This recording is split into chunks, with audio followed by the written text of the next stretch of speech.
que seria interessante fazer. Enfim, vocês estão vendo a minha área de trabalho, então? Pois é, uma propaganda. Eu acho que seria o legal fazer uma feira tipo desse tipo. Jennifer perguntou até onde as provas vão. As provas serão o seguinte. Dia 30 e dia 1º serão da base técnica, então, daquele mesmo cronograma do primeiro do terceiro período, vai ser o 4º período, se eu não me engano. Foi a administração financeira junto com o mercado de capitais e informática junto com... Não, foi a administração financeira junto com contabilidade gerencial e informática com mercado de capitais. Então, na segunda-feira, dia 30, será administração financeira e contabilidade gerencial. E na terça-feira, dia 1º, será informática aplicada e mercado de capitais. Pronto. Aí dia 2, que é na quarta, aí segue o calendário da base comum. De quarta-feira é ciência da natureza, é? Eu não sei, vocês que sabem aí. Na quarta-feira, acho que é da ciência da natureza e matemática. Aí na quinta, eu acho que é português, língua portuguesa.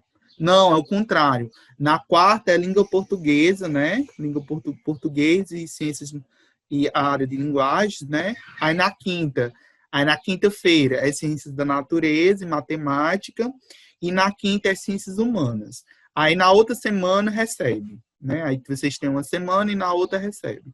E na outra semana, que é dia 14 para o dia 17, é só segunda chamada e reajuste, para quem não entregou.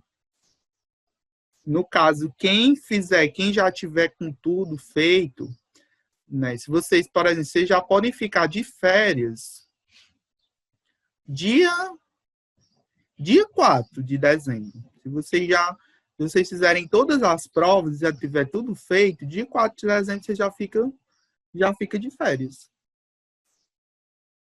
Aí quem deixar para fazer depois, no máximo vai ficar de férias de 11. E quem tem alguma coisa pendente, né, fica de férias dia 17. E a recuperação em janeiro. Vão ser do mesmo tipo de questões. 5 questões, sendo 3 fechadas e 2 abertas. Ok, Larissa?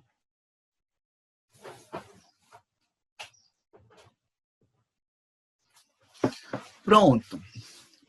Vamos aqui. A gente começou a ver a parte de investimentos. Eu não sei porque tem horas que esse negócio do chat funciona e não funciona. Quando terminar a chamada, eu vou reiniciar o Wi-Fi. Vou ver se o negócio pega, que não pegou.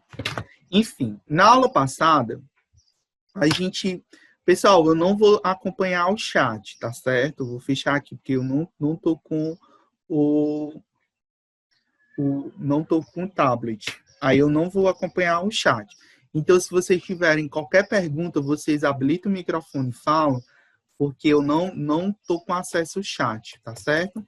Aí vocês habilitam o microfone e falam, tá certo? Na aula passada, a gente começou a estudar a parte de investimentos.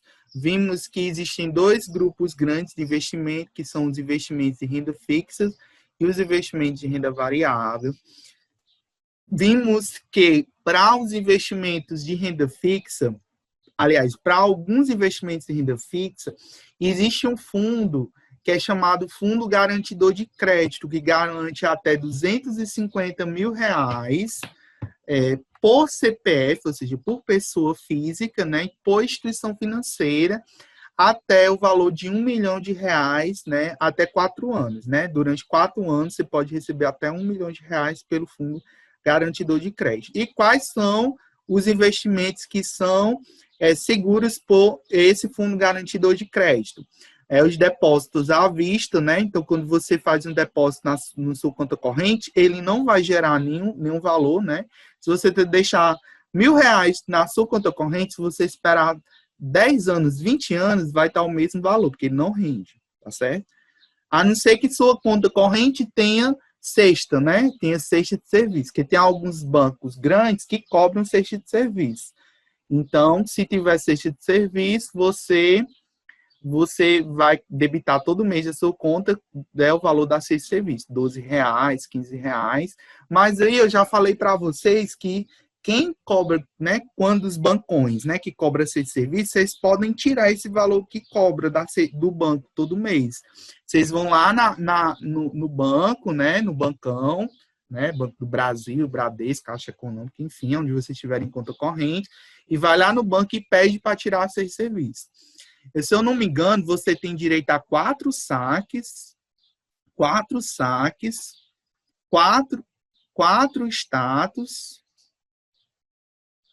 e 2 transferências para o mesmo banco. Todo mês. Aí, se você usar mais do que isso, eles cobram. Mas de graça, você tem todo mês. 4 saques, 4 status e 2 transferências. De graça. 2 transferências para o mesmo banco.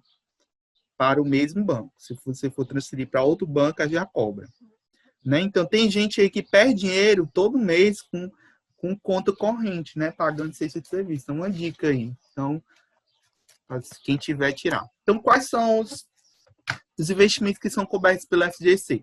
Depósitos à vista, né? Depósito em caderneta de poupança, CDBs, RDBs, letras de câmbio, letras de crédito imobiliário, né? LCIs, e letras de crédito do agronegócio, LCA. Pronto, são os únicos investimentos garantidor pelo Fundo Garantidor de Crédito. Pedro, isso é seguro? E como é que eu vou avaliar ou não, se eu invisto ou não em um investimento que tem o FGC? Se o investimento tem FGC, significa que ele é seguro, mas aí tem um porém muito grande. Se todos os bancos quebrarem ao mesmo tempo, por exemplo, se você investe, você está investindo no banco, no Banco Inter, ou no Banco BTG Pactual, ou no Banco do Brasil. Então, se vamos dizer que quebre o Banco do Brasil, quebre o Bradesco, quebre o Banco Inter, quebre vários bancos, né? Então, se houver uma corrida bancária e quebrar vários bancos, o FGC não vai conseguir cobrir todo mundo, tá certo? Então, mesmo tendo o FGC, não é garantido, mas é bem difícil, né? Bem difícil que isso aconteça, mas tem essa possibilidade do FGC de um dia o FGC quebrar. Então, não é 100% seguro, não, tá certo? Existe esse risco de um dia o FGC não quebrar. Aí a gente viu, né, os investimentos em renda fixa, o que são.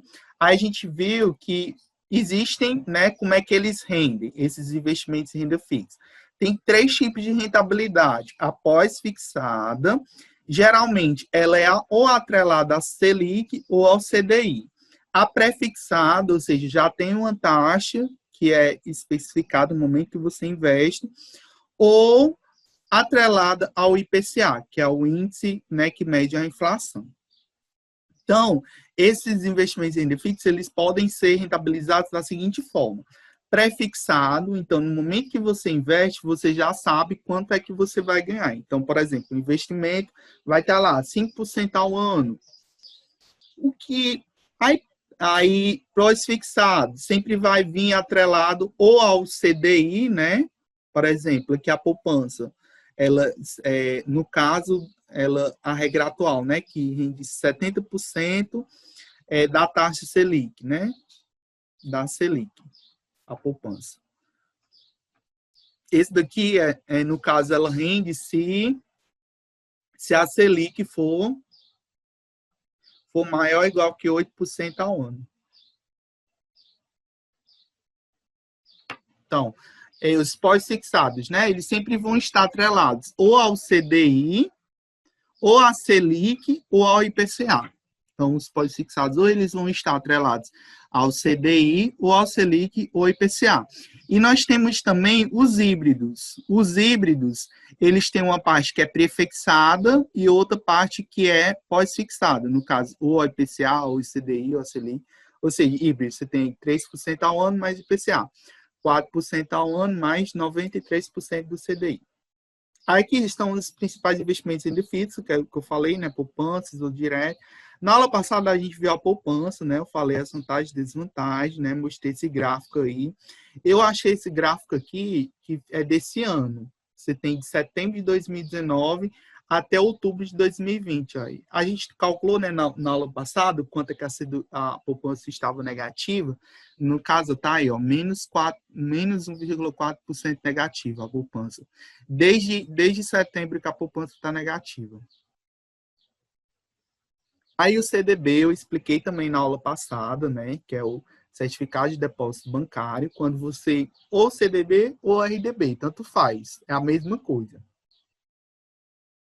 É o mesmo tipo de investimento. O que muda é apenas a letra. Que o CDB é certificado e o RDB é Recife.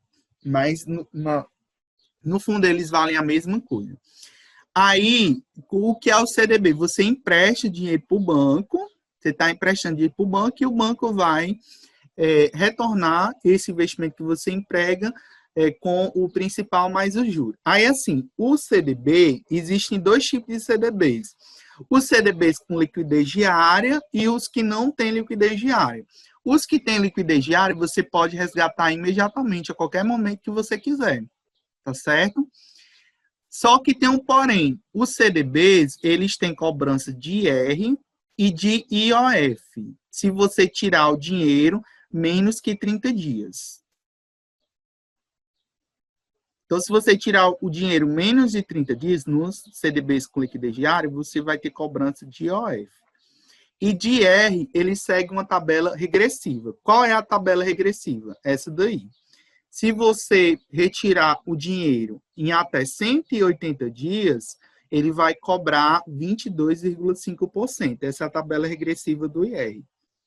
Se você tirar acima de 6 meses, ou seja, 181 dias até um ano, né, 360 dias, ele vai cobrar 20% de IR. E se você, né, tirar o dinheiro de 361 dias até 720 dias, vai cobrar 17,5%. E se for acima de 2 anos, né, 720 dias, só vai ter uma alíquota de IR de 15%. Então, essas são as alíquotas do IR. E aí, como eu falei, né, tem as modalidades do IR. Você pode, aliás, as modalidades CDB. Você pode ter CDBs prefixados, ou seja, um CDB que você já sabe quando é que você vai render, 6% ao ano. Pós-fixado, né, que vai estar atrelado ao CDI, por exemplo, esse CDBI vale 120% do CDI. E CDBs, né, híbridos, tem uma parte que é prefixado, ou seja, ele rende 3% mais o IPCA. Essa daqui vai variar. Pedro, e como é que eu vou escolher qual o CDB melhor para mim? Isso aí a gente vai ver depois qual é o melhor investimento. Mas aí você já pode fazer essa análise aqui. Tomem cuidado com investimentos que já são prefixados. Por quê? Porque quando você contrata um investimento prefixado, você já sabe que aquele investimento vai valer isso até a data final do vencimento, principalmente com CDBs. CDBs, né, que não tem liquidez diária, LCIs, LCAs e outros investimentos, eles têm uma data de vencimento. Ou seja, você vai ter que ficar com aquele investimento até a data do vencimento. Aí vamos dizer que aumente a taxa Selic, que a tendência é aumentar, porque a gente está com a menor Selic da história. Então, a tendência é que próximo ano a Selic vá de 4% a 5%. Aí vamos dizer que você contratou um CDB de 3%, ou seja, se você vai levar até o fim do ano, você vai levar 3%. Então, se você tivesse contratado o CDB atrelado ao CDI, quando a taxa Selic mudasse, o seu investimento ia aumentar, porque ele está atrelado a CDI, que é uma taxa que é variável, ela vai variar. Então, a tendência é que a Selic aumente e aumentando, todos esses investimentos em renda fixa vão aumentar. Então, cuidado ao escolher investimentos com taxas pré-fixadas. Escolham investimentos com taxa pré-fixada se forem investimentos de curto prazo. Então, se for de curto prazo, vale a pena, né? Se for investimento de curto prazo, né, até 6 meses, vale a pena. Agora, acima de 6 meses, não vale a pena. Porque aí o CDI, né, a taxa CDI pode aumentar e você poderia ganhar mais, né, em outro investimento se não tivesse prefixado. Né? Então, Aí, eu acho que eu parei aqui na aula passada, na LCI e na LCA. O que são LCIs e LCA? LCIs, né, é a letra de crédito imobiliário, e as LCAs é a letra de crédito do agronegócio. O que é isso? As imobiliárias, né, no caso das LCIs, as imobiliárias, ao construir, né, vão construir um condomínio, vão construir casa. Aí elas precisam de dinheiro para a construção. Aí o que elas fazem?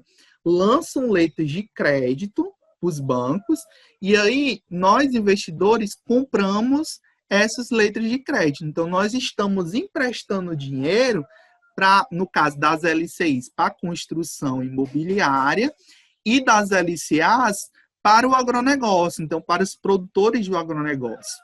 Então, quando você compra um LCI ou compra um LCA, no caso das LCI, você está emprestando dinheiro para a construção de imóveis, e para as LCAs, você está emprestando dinheiro para os produtores do agronegócio. Esses títulos, o mais interessante deles é que eles são isentos de imposto de renda. Então, não tem cobrança de imposto de renda, tá certo?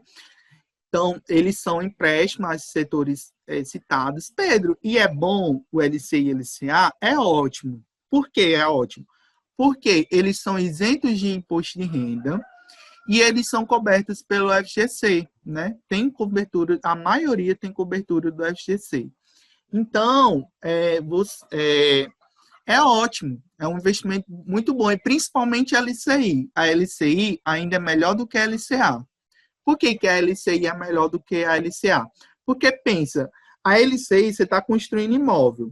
Se vamos dizer que construi imóvel e a pessoa que comprou o imóvel, né, que financiou aquele imóvel, não pague. O que acontece? O banco toma aquele imóvel e leiloa. E com o dinheiro do leilão, que ele vende para outra pessoa, ele paga as pessoas que tomaram o LCI. Então, LCIs e os CRIs, que a gente vai ver já na frente, os CRIs, né, que a gente vai ver já na frente, os CRIs, eles não têm cobertura do FGC. A diferença dos LCIs para LCAs e dos CRIs para os CRAs é que os CRIs e os CRAs não têm FGC. Eles não têm FGC. Mas na prática são as mesmas coisas, é a mesma coisa. Só que no caso dos LCIs e dos CRIs, eles são mais, como é que eu posso dizer? São mais seguros. Por quê? Porque se vamos dizer que a pessoa que está construindo aquele imóvel não pague, aquele imóvel vai ao leilão e aquele dinheiro, né, vai ser convertido para pagar aqueles investidores, né, que contrataram aquele investimento. E aí existem, né, as LCIs pré-fixada, pós-fixada e híbrida, né? A pré-fixada, você já sabe quando é que você vai ganhar. Exemplo, 5% ao ano, LCI ou LCA, 5% ao ano. Pós-fixado, né? Ele vai estar atrelado ao CDI, 90% do CDI. Quanto mais tempo você deixar na LCI, mais ele vai render, não é assim? Então, se eu deixei até 3 meses, então vai valer 90%, 96% do CDI. Se é mais de um ano, né, mais de 2 anos, já vai ser mais por cento do CDI. E pode ser híbrido, né? Kaique estava mostrando hoje uma LCI, eu acho que era 2,51% mais IPCA. Né? Eu acho que tinha essa rentabilidade. Aí, é isso mesmo. Então, era uma híbrida, né? Você tinha uma taxa mais uma parte pós-fixada, né? Que era o IPCA. Então, é um exemplo de LCI híbrida. Então, devido a não ter IR, os investidores conservadores optam por essa modalidade. Alerta, LCI e LCA costumam ter prazo de carência para o resgate, mesmo se for com liquidez diária. Então, ela sempre vai ter um prazo. O ruim da LCI e da LCA é que ela tem um prazo e você só pode resgatar o dinheiro depois que aquele prazo.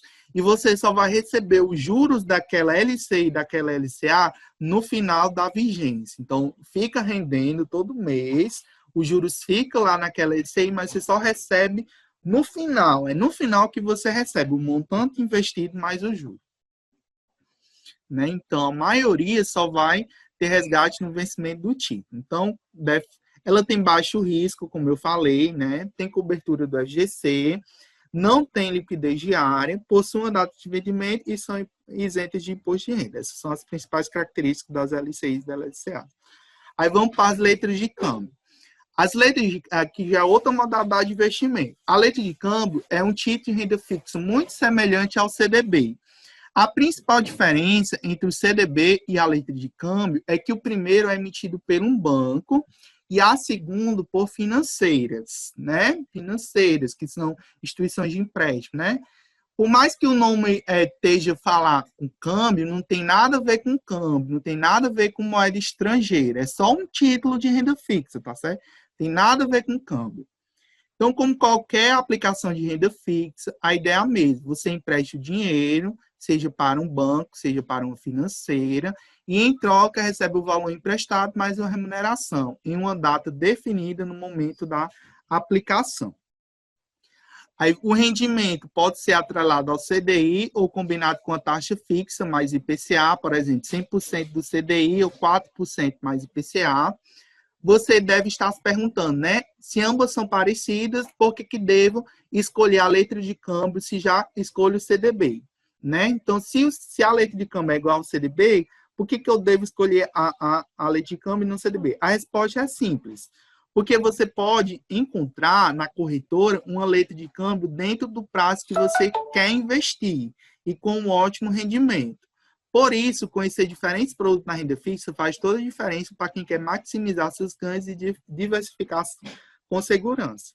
Assim como outros investimentos em renda fixa, a letra de câmbio tem garantia do FGC, que serve como um seguro contra qualquer problema com a empresa que emitiu o título. Se a financeira fechar e falir, você tem a garantia de receber o seu dinheiro de volta, mais o rendimento até o limite de R$250 mil, né, por CPF e por instituição financeira. Elas possuem uma data de vencimento, tem baixo risco e tem cobrança de imposto de renda. Cortou aí um pouquinho o slide. Então, é isso. Essas são as letras de câmbio. Aí, nós temos uma diferença de um quadro que vai diferenciar os 4 tipos de investimento que a gente viu, né, até agora. O CDB, que é o Certificado de Depósito Bancário. CDB ou RDB, né, tanto faz. Ele é emitido por bancos, você consegue investir a partir de R$1, dependendo do banco, né? Tem bancos que têm investimento mínimo, né? A partir de R$100. E aí, dependendo do CDB que você for contratar, tem um investimento mínimo, tá certo? A partir de R$1, mas os bancos que determinam esse investimento mínimo, pode ser R$1.000. Dependendo do CDB que você vai comprar, vai ter um investimento mínimo. Eles podem ter liquidez diária ou no vencimento e tem tributação de imposto de renda e IOF se você tirar menos de 30 dias, tá certo? Tem um IOF aqui, se você IOF, escrever IOF. Tem IOF se você tirar menos que 30 dias. A LCI, a letra de crédito imobiliário, é emitido por bancos a partir de R$1, tem liquidez só no vencimento, e é isento de imposto de renda, não tem imposto de renda. A LCA, do mesmo jeito, a lei de crédito agronegócio, emitida por banco, a partir de R$1, só tem liquidez no vencimento e tem cobrança de imposto de renda. E a letra de câmbio, né, é emitido por financeiras, não é emitido por banco, é emitido por financeiras. Ela tem uma aplicação mínima mais alta. Eu estava olhando umas letras de câmbio na Isinvest, o investimento mínimo era R$50 mil. Então, tem que ter um valor considerável para investir em letra de câmbio. Aí, a liquidez é no vencimento e é tributado por imposto de renda. Minha gente, se vocês tiverem qualquer dúvida, vocês falam, tá certo? Porque eu vou só passando, tá certo? Nós temos muita coisa para ver hoje. Então, se tiver dúvida, vocês perguntam. Os CRI e CRAs, né? Como eu já falei, né? Significa certificado recebível imobiliário, no caso dos CRI, né? E os CRAs, que é certificado recebível do agronegócio. Então, é um título de crédito nominativo de livre negociação, lastreado em créditos imobiliários e constitui promessa de pagamento em dinheiro. O CRI é de emissão exclusiva das companhias securitizadoras. A companhia securitizadora é especializada nisso e coordena os processos de securitização. que é um processo estruturado através do qual os créditos imobiliários descontados pelo originador são transformados em CRIs. Esses certificados registrados e negociados na B3, né? A B3, pessoal, é a nossa bolsa de valores, que a gente vai ver mais tarde. Daqui a pouco, quando eu estiver falando de renda variável, a gente vai falar mais sobre ela. Podem apresentar garantia flutuante, que ele assegura privilégio geral sobre o ativo da companhia securitizadora, mas não impede a negociação dos bens que compõem esse ativo.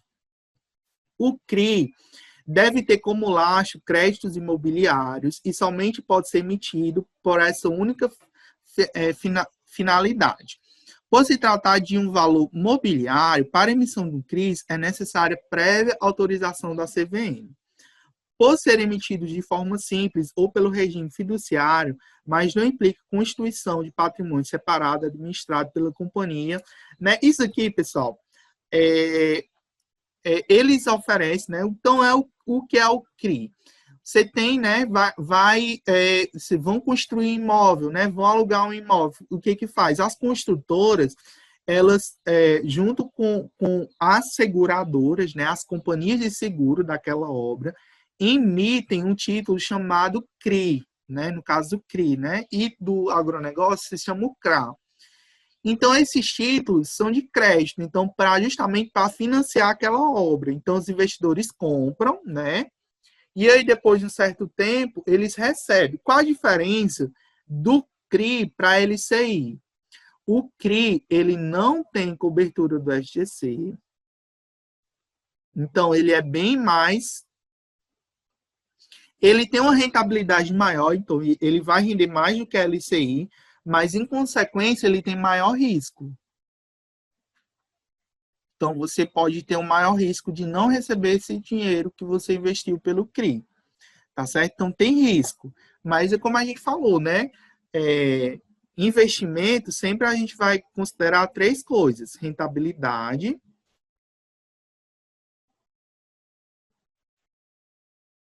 risco e liquidez.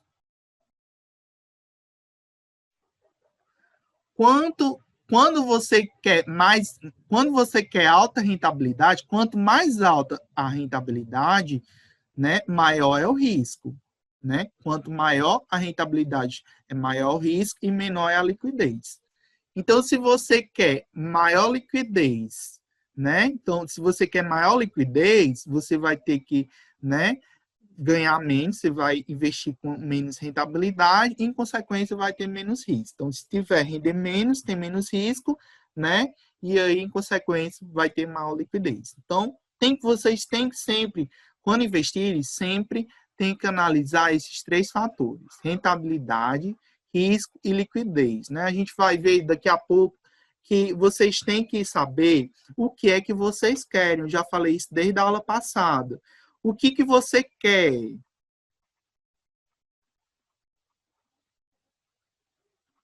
Você está investindo para quê? A curto, médio e longo prazo. Curto, até 1 ano. Médio, até 3 anos. Né? De 3 a 5 anos, né? De 3 a 5 anos. Meu Deus, o que foi que eu escrevi aqui? De 3 a 5 anos. E longo prazo, acima de 5 anos. Então, o que você quer? Você vai ter que combinar os seus investimentos de acordo com seus objetivos. Então, se você tem um objetivo para daqui a 1 ano, como é que você vai investir no investimento que tem liquidez só depois de 3, de 4, de 5 anos? Então, você tem que casar os seus objetivos com os seus investimentos. Então, e lembrando que todos os investimentos você vai ter que formar primeiro a reserva de emergência. A gente falou disso na aula passada. A sua reserva de emergência,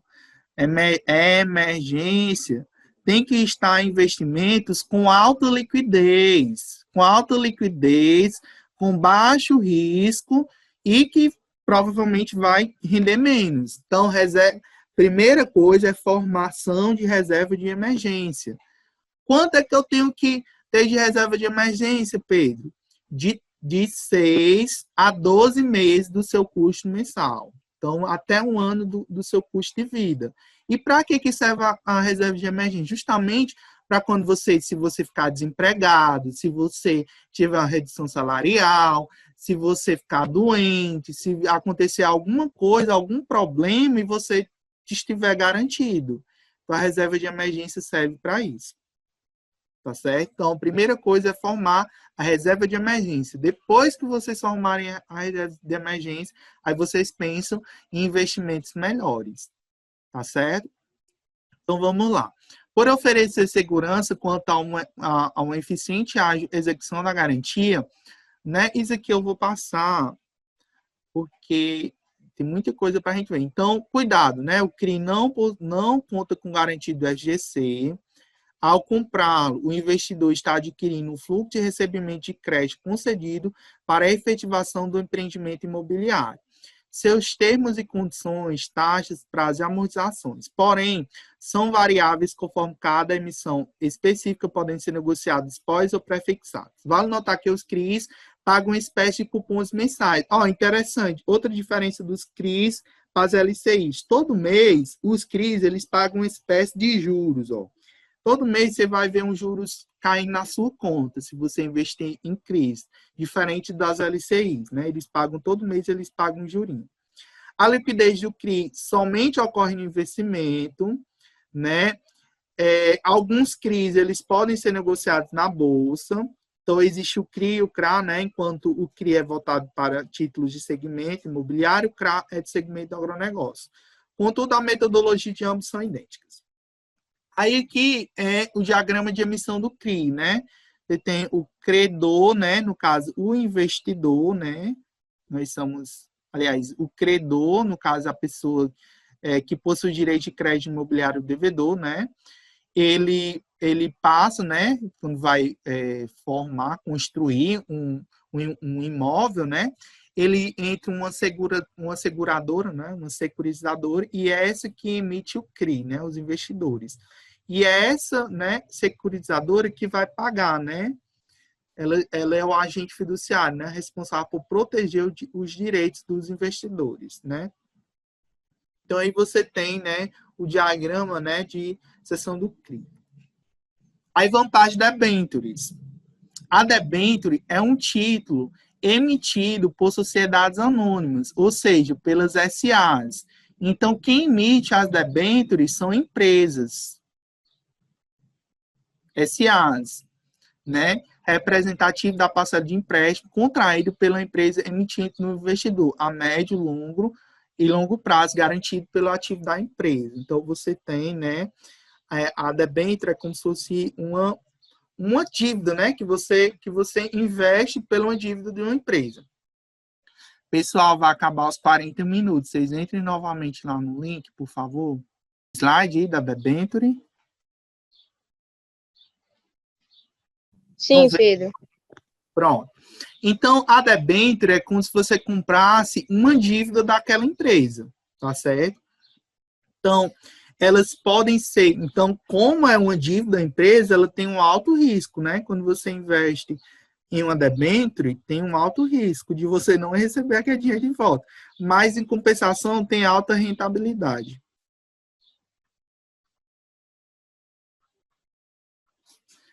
Aí tem as debêntures que a gente chama de debêntures incentivadas. O que são essas debêntures incentivadas? Vamos dizer, por exemplo, que uma empresa ela tem ganhado uma licitação para fazer uma estrada. E aí, acaba o dinheiro dessa empresa, ela não consegue, né? Terminar a obra. O que o governo faz? Autoriza ela lançar uma debênture para ela captar dinheiro dos investidores, e aí, quando os investidores forem comprar essa debênture, eles não vão pagar IR, porque no caso, o governo, né, dá essa isenção de IR para essas debêntures incentivadas. Então, para essas debêntures incentivadas, é mais fácil você receber, né? Então, se for comprar debêntures, comprem debêntures de curto prazo. É a dica que eu dou para vocês. Até 1 ano. Porque se for longo prazo, quanto mais prazo você deixar, maior risco de você não receber aquele dinheiro de volta. Tá certo? Então, as debêntures podem ser emitidas pelo um prazo mínimo de 1 ano para as não conversíveis e de 3 anos para as conversíveis em ações. Quanto ao prazo máximo, não há fixação, exceto quando se destina ao financiamento de capital de giro. Neste caso, o prazo máximo é de 5 anos. Toda emissão de debênture é precedida da autorização da CVM. Então, as empresas elas só podem lançar debêntures depois que a CVM autorizar. Confecção do prospecto, né, ocorre pela emissão pública, né, publicação de transbostone, né, em jornal, documento informativo e publicitário em que conste todas as características da emissão. Aí, os bancos participantes, né, e o coordenador da operação. O agente fiduciário, né, pode ser... O que é um agente fiduciário? É aquele agente, né, empresa, que pode ser um indivíduo, pode ser a empresa, ou um departamento de crédito, ou mesmo um banco, né, que vai garantir o recebimento dos investidores daqueles valores que foram recebidos. Então, quando eu falo em agente fiduciário, é aquele agente... Ai, meu Deus. Responsável, né? É o agente responsável por garantir os direitos de crédito, né? Os direitos dos investidores. Né? E o que eles fazem? Né?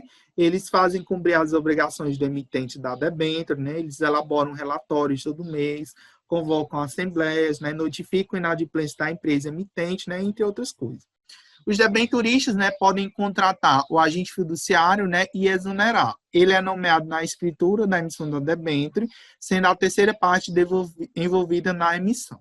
O agente recebe uma quantia fixa por seus serviços. Nas emissões com garantia real, a presença do agente fiduciário é obrigatória. A debênture poderá assegurar ao seu titular a remuneração em forma de... Ou seja, para quem compra a debênture, o que ganha? Pode ganhar juros, sendo fixos ou variáveis. Podem ganhar prêmios, né? A emissora poderá oferecer vantagens monetárias quando houver repactuação ou resgate. Você pode participar dos lucros na empresa também, né? Remuneração proporcional aos lucros que a emissora vem a oferir. E também, se a empresa teve prejuízo, né? Também, esses prejuízos também podem ser repassados para as pessoas que compraram os debêntures, né? Então, embora não haja previsto em lei conforme de remuneração, a emissora no ato de inscrição poderá oferecer ao investidor um deságio em relação ao valor nominal do título, né? Aumentando a remuneração constante da escritura e tornando a debênture mais atrativa. Pronto. Ficou claro a debênture? Eu sei que eu estou passando um pouquinho rápido, mas por conta do tempo. Mas se vocês tiverem dúvidas, vocês podem perguntar. Terminou as Pedro, debêntures? Perguntar. as debêntures, elas têm FGC? De jeito nenhum. Nem as debêntures, nem os CRIs, nem os CRAs não tem GC. A debênture, eu acho que dos títulos de renda fixa, é o título que tem maior risco. Por quê? Porque ela é emitida por empresa, né? Por sociedades anônimas.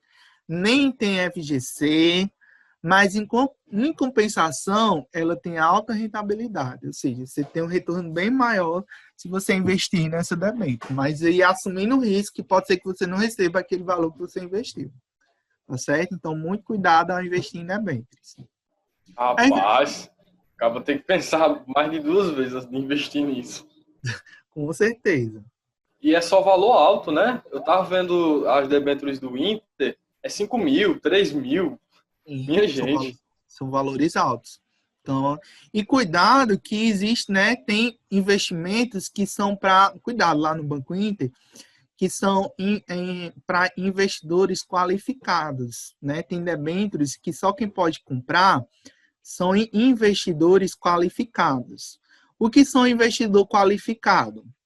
São investidores, deixa eu até anotar aqui, qualificados. que possui acima valores, né, que possuem capital acima de R$ 1 milhão. 1 milhão, escrever R$ 1 milhão. Então, tem debêntures, né, e outros investimentos que você só pode investir se você tiver acima de R$ 1 milhão. Se você não tiver, você não investe. Ao contratar, você clicar lá para você investir, você vem tipo um lembrete, né? Vem tipo um aviso perguntando se você é investidor qualificado, se você possui acima de R$ 1 milhão para poder investir. Justamente para você assumir aquele risco, né? Pois é, cuidado, né? Cuidado quando vocês estiverem investindo. Aí vamos aqui. Tesouro Direto. A finalidade do Tesouro Direto é a captação de recursos para o financiamento da dívida pública, além de atividades de competência do governo federal.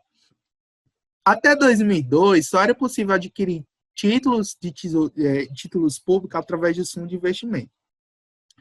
Com o Tesouro Direto, viabilizou-se a compra, né, direto desses títulos com pequenos valores, o que também reduziu os custos de intermediação. São investimentos de renda fixa de baixíssimo risco, são os investimentos mais seguros. De todos o que eu falei, os tesouros diretos, investimentos de tesouro direto, são os mais seguros. Eles são mais seguros até do que a própria poupança, né? São os mais seguros. É o investimento mais seguro que você pode fazer, é o tesouro direto. Por que é o investimento mais seguro? Porque você está emprestando dinheiro para o governo. Ao investir em tesouro direto, você está emprestando dinheiro para o governo. E o governo é a última instituição a falir em um país. Depois que falem todas as empresas, é que fale o governo. Por quê? Porque, faltando dinheiro, o governo imprime dinheiro para lhe pagar. Então, o governo, como a gente viu, ele tem a possibilidade de emitir papel moeda. Então, se ele precisar pagar, ele emite dinheiro para lhe pagar. Então, você pode ter certeza que ao investir em tesouro direto, você vai receber o valor que você investiu. É o investimento mais seguro que tem. Então, ele não tem cobertura do FGC, tá certo? Mas, em consequência, né, ele é garantido pelo governo. Aí tem as taxas. Cuidado que para investir em tesouro direto, tem as taxas. Tem a taxa da B3, né, que aqui está 0,3, mas essa taxa baixou. Hoje está em 0,25% ao ano, que é uma taxa só por você investir, você cobra essa taxa ao ano, tá certo? E dependendo do banco ou corretora, ela pode também cobrar taxas, né, o Tesouro Direto. Tem corretoras de valores, né? Como é que eu invisto no Tesouro Direto? Ou você abre uma conta em um banco de investimento, ou você abre uma conta em corretora, né? Um corretora de valor. Depois eu vou falar sobre isso, sobre os bancos e sobre as corretoras. Acho que nessa aula não vai dar tempo, só na próxima semana que eu vou falar. E aí, você, né, eles podem ser pré-fixados, no momento da contratação já é definida a taxa nominal, que irá remunerar o capital. Pode ser pós-fixado, ou seja, no momento da contratação define-se um indexador que servirá de referência para o cálculo da rentabilidade, né, Selic ou IPCA. Aí, o Tesouro Direto tem 3 modalidades. Nós temos a modalidade pré-fixada, a modalidade IPCA, né, o Tesouro IPCA, que você vai ganhar o juros mais IPCA, e tem o Tesouro Selic, né? Todos os títulos possuem um preço de vencimento, tributação e tributação regressiva de IR. Aí vocês podem perguntar, Pedro, que tributação de regressiva de IR, o que é isso, pelo amor de Deus? É aquela tabela que eu mostrei para vocês lá essa daqui, ó, do CDB, é a mesma. Para todos esses investimentos em renda fixa, é a mesma tabela regressiva de IR. Se você deixar até 6 meses, né? Todos os tesouros diretos têm liquidez diária. Então, se você deixar seu dinheiro investido até 6 meses, ele vai cobrar 22,5% de IR. Então, conforme você deixa mais tempo, menos IR vai cobrar de você. Então, a tabela regressiva é essa daí. Aí vamos lá. Aí essas são as três, né? As três modalidades. Tesouro Selic, Tesouro IPCA ou Tesouro Prefixado. O que é o Tesouro Selic? O Tesouro Selic ele vai variar conforme a taxa Selic. No caso Selic por cento, né? Hoje não está em 2%, então o Tesouro Selic vale 2%. Ele é menos complicado e mais volátil. Ele é um título ótimo para reserva de emergência. Então, você que está formando a sua reserva de emergência, ou você coloca o seu dinheiro no Tesouro Selic, ou você coloca o seu dinheiro no CDB de liquidez diária. Que acontecendo algo com qualquer coisa no banco, você tira. Se você ouvir qualquer notícia ruim, que o banco vai falir, você tira o dinheiro lá na hora. Então, é por isso que é bom investir em CDB de liquidez diária. Que se você ouvir qualquer rumor que o banco vai falir, você tira logo seu dinheiro lá do CDB. Então, por isso que é bom investir, né, ter a reserva de emergência e investimentos com liquidez diária. Nos títulos de tesouro direto, a liquidez é D+1. O que significa D+1? Significa se, por exemplo, você quer investir, quer tirar o dinheiro hoje, você só vai tirar no próximo dia útil. Tá certo? Não é D+0, não. Por exemplo, se você quiser o dinheiro, você tira hoje, não. Você solicita e no próximo dia útil, aquele dinheiro cai na sua conta. Tá certo? Então, todos os tesouros, né, têm liquidez D+1. O IPCA, ele paga uma taxa fixa mais IPCA, que é a inflação, né? Então, o preço, né, sofre oscilações. Então, o Tesouro IPCA é mais indicado, né, para aposentadoria. Eu ia até colocar planos de aposentadoria privada para vocês, mas eu não considero nenhum plano de aposentadoria privada interessante. Eu sou mais investir em investimentos de longo prazo do que mesmo em contratar aposentadoria privada, né? Acaba você paga mais taxa do que recebe juros. Então, reserve uma parcela do que vocês ganham todo mês para um plano de aposentadoria, né? Para a aposentadoria de vocês, né? Para o futuro, pensar no futuro também. Tesouro pré-fixado. Quando você compra, sabe exatamente qual será a rentabilidade, né? Cuidado, né? Então, o seu preço até o vencimento, né? Você vai levar aquela rentabilidade até o vencimento, né? Então, se for um vencimento longo, ele é mais arriscado. Por quê? Porque o tesouro pré-fixado é mais arriscado. Porque você vai lá, você compra o tesouro pré-fixado, vamos dizer que hoje está em 4%. 4% aonde? Você compra o tesouro pré-fixado de 4%. Aí vamos dizer que o próximo ano, a Selic suba para 5% ao ano. Hoje está em 2%, vamos dizer que ela suba para 5% ao ano, que há previsões para que ela suba essa taxa, né, próximo ano. O que vai acontecer com você? Você vai estar perdendo dinheiro aqui. Porque provavelmente a inflação vai subir, como a Selic subiu, a inflação vai subir, e você vai perder dinheiro se você investiu a longo prazo em um tesouro pré-fixado. Então, cuidado, investimentos pré-fixados só invistam se for de curto prazo. Investimento com títulos pré-fixados, que só tem uma taxa, né? Os melhores são os híbridos. Os melhores são os híbridos. Tá certo? Os híbridos ou os pós-fixados. Pré-fixado só se for a curto prazo. Se for a longo prazo, não vale a pena. Por quê? Porque é arriscado. Vai que a Selic aumenta. Aí você vai estar perdendo rentabilidade para outros investimentos. As vantagens e desvantagens do Tesouro Direto. Né? As principais vantagens é que eles têm liquidez, né? Liquidez diária, né? De liquidez de um dia, que é D+1. Possui baixo risco, né? São os investimentos que têm menor risco. Apresenta possibilidade de investimento em índice importante da economia, que é a Selic e IPCA. É possível ganhar dinheiro com a venda antecipada de títulos de longo prazo. Os títulos podem ser utilizados como garantia de investimento de renda variável, como mercado futuro e mini contratos. Você tem um investimento inicial baixo, né, a partir de R$ 100, possibilidade de montar uma carteira de títulos, né, de rendimento próximo a 100% do CDI. As desvantagens, possui algumas taxas e tributos. Tem algumas corretoras que zeram essas taxas para o Tesouro Direto. Então, dependendo da corretora que você for investir, né, vale a pena. A precificação é determinada pelo mercado e pode render negativamente em caso de resgate antecipado. Então, cuidado. Quando você investe no Tesouro Direto, você está garantido por o governo que você vai levar aquele título até o fim do vencimento. Então, quando você compra um título de Tesouro Direto para vencimento até 2025, por exemplo, você está garantindo, se você levar até 2025, você vai receber aquela rentabilidade que você no momento da contratação. Agora, se você retirar antes, pode ser que você receba menos, né? Sua rentabilidade venha a ser negativa, porque você está resgatando antes. Então, cuidado, né?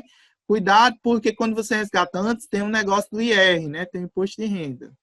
E aí, ao descontar, dependendo da porcentagem, pode ser que você tenha prejuízo do que investir. Então, cuidado. E aqui você tem uma tabela, né, que vai diferenciar os principais tipos de Tesouro Selic, o Tesouro Direto, né? Você tem o Tesouro Selic, que é o queridinho, né? O queridinho, a maioria das pessoas investe no Tesouro Selic. Ele é ótimo, né, como eu falei, para reserva de emergência.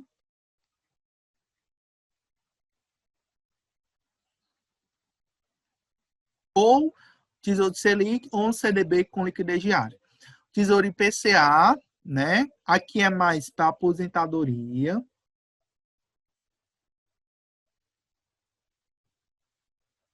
Aí você tem uma diferenciação. Você tem, por exemplo, você tem o Tesouro IPCA e o Tesouro IPCA com juros semestrais, e tem o Tesouro prefixado com juros semestrais e o Tesouro prefixado normal. Pedro, qual é a diferença desse tesouro IPCA e desse tesouro prefixado com juros anuais e com juros semestrais? Qual é a diferença? Porque qual a diferença? Por exemplo, aqui no tesouro normal, você só vai receber juros no vencimento. Já os juros semestrais, todo mês você vai receber juros. Aí você vai lá e investe dos juros semestrais e acaba, né, pensando que vai receber juros a cada 6 meses, né? Ah, vou receber juros a cada 6 meses, isso é bom. É bom, é uma ova que é bom, é ruim. Por quê? Porque a cada 6 meses vai ter cobrança de R. Então, esses Tesouro IPCA com juros semestrais, eles têm rentabilidade menor do que esse daqui, ó. Por mais que eles pagam juros a cada 6 meses, eles tendem a ter uma rentabilidade menor, porque a cada 6 meses tem cobrança de R. E aí essa cobrança de R, ela impacta no rendimento do investimento. Então, cuidado. Cuidado com investimentos com juros semestrais. Não é bom. Porque tem cobrança de R. Tá certo? Então, aqui, né, ele diz os tipos, né? No caso, Tesouro Selic é só pós-fixado, o IPCA geralmente é híbrido, né? O IPCA que semestre também é híbrido. O pré-fixado é pré-fixado, né? Você tem a liquidez de mais um, tem cobrança de IOR se você tirar antes de 30 dias. Em todos. Se você tirar depois de 30 dias, o IOF é isento, tá certo? Então, sempre quando vocês forem investir, deixem mais de 30 dias, porque aí você já tem uma taxa menos, né, de IOR. O IOR é, no caso, zerado. Não tem... Aí todos têm imposto de renda. Aí aqui, né, você tem baixa volatilidade, ou seja, não aumenta, né? Aí já o IPCA, ele é muito volátil, ele tem muitas oscilações, né? Tanto os prefixados como o IPCA, né? Aí a B3, né? Ela zerou, o Tesouro Selic, ele zerou a taxa de custódia, ou seja, para você investir no Tesouro Selic, você paga uma taxa de 0,25% ao ano, como eu falei para a B3, que é a Bolsa de Valores. Para todos os Tesouros Selic, menos para todos os Tesouros Direto, menos o Tesouro Selic. Até R$ 10.000. Se você investir até R$ 10.000, a taxa de custódia é zerada. Aí você recebe, né? O Tesouro Selic você recebe no vencimento, o Tesouro IPCA você recebe no vencimento, o IPCA, né? Que é juros semestrais, você recebe juros a cada 6 meses, né? Também o prefixado a cada 6 meses, e o prefixado, né? Você recebe no vencimento. Há alguma dúvida?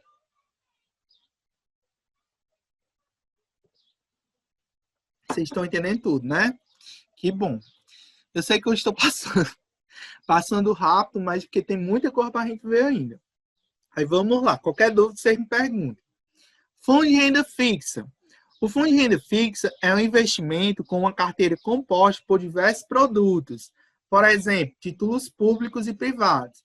Aí é como se você pegasse o que seria um fundo. Seria em financeiros que pega vários investimentos. Pega debêntures, pega tesouros, né, títulos públicos, pega CDBs, LCIs, LCAs. Então, junta um fundo, pensa em um banco, por exemplo, pega um fundo, o banco compra vários investimentos diferentes, LCIs, LCA, CDBs, né, debêntures.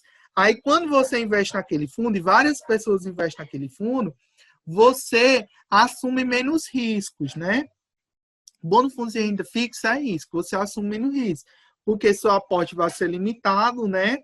E existe um gestor, existe uma pessoa que vai cuidar daqueles investimentos. Então, a diferença é que nessa carteira, né, é dinâmica e se adapta ao mercado, né, sobre gestão de instituição financeira. Assim, você tem disposição a diversos ativos ao mesmo tempo, sem a necessidade de comprá-los separadamente. Dessa forma, é possível reduzir riscos, né, aporte mínimo, outros limitadores para iniciar seus investimentos.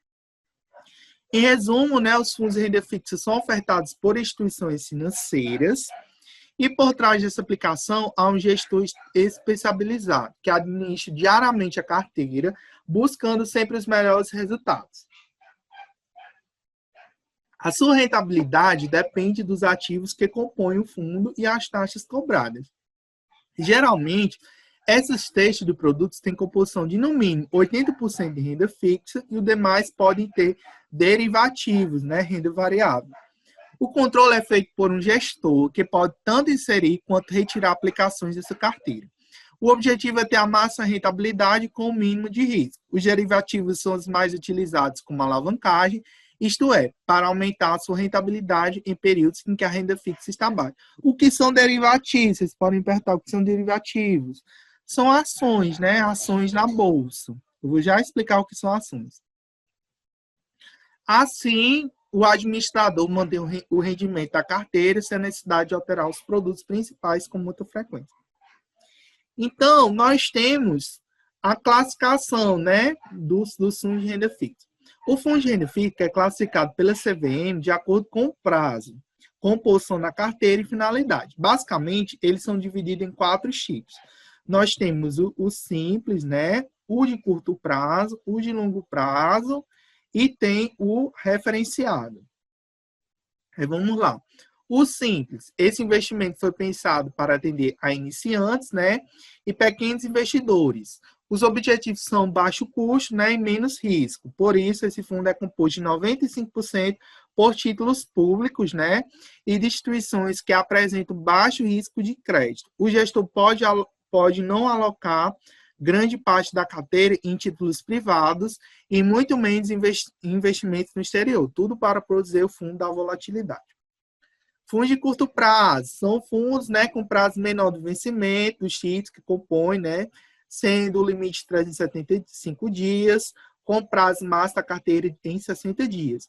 Porém, é necessário manter o baixo risco, assim o gestor só pode utilizar títulos públicos ou privados, pré-fixados ou atrelados à taxa Selic, e também ativos privados de instituições de credibilidade. De longo prazo, ao contrário dos fundos de curto prazo, o vencimento médio da carteira é acima de 365 dias.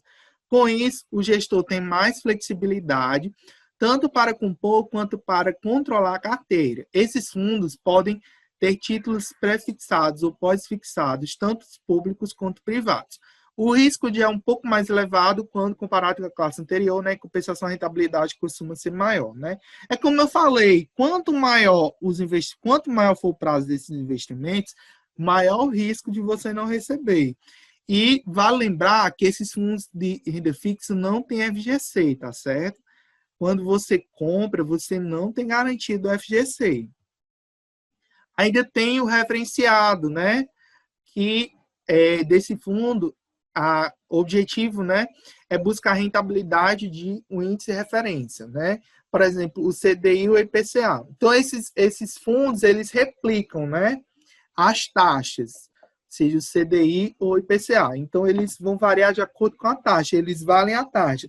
Se o CDI aumenta, você vai ganhar de forma com o CDI. Se o IPCA aumenta, você ganha conforme aquela taxa. A gente vai ver esses termos referenciados, ele parece muito com as ETFs, que a gente vai já ver. Só que a diferença é que o referenciado ele replica índice de renda fixa e as ETF elas replicam o índice Bovespa, o IBOV. Então, por exemplo, nesse referenciado, um que replica o CDI. Então, quando você compra um fundo de renda fixa referenciado, você sempre vai estar ganhando a rentabilidade conforme essas taxas. Então, o CDI está 1,9% ao ano, então você vai ganhar naquele fundo 1,9% ao ano. O IPCA está de 3,20% ao ano, então você vai ganhar conforme essas taxas. Ainda tem fundos, né, que aplicam em dívida externa, né, e crédito privado. Eu não vou me ater muito a esses fundos, porque eu não acho muito interessante, mas se vocês quiserem estudar mais, né, sobre eles, tem vídeo na internet falando, né, que explica até melhor do que eu. Eu não sei muito explicar porque eu nunca investi em fundo de renda fixa. Aí tem as vantagens e desvantagens. Vantagem. Quem pode ler, pelo amor de Deus, que eu tô quase sem voz. Quem pode ler as vantagens e desvantagens? Alguém lê para mim, por favor? Slide? Posso ler. Pode ler. Vantagens. Diversificação. Por meio destes fundos, você pode ter acesso a diversos produtos em uma aplicação. Praticidade. Você não precisa acompanhar o mercado financeiro diariamente. Para quem não tem muito tempo disponível, é uma boa opção. Rentabilidade. Muitos fundos possuem rentabilidade superior ao CDI. Gestão profissional. Há um profissional capacitado para administrar a carteira e, assim, você não se preocupar com comprar e vender aplicações.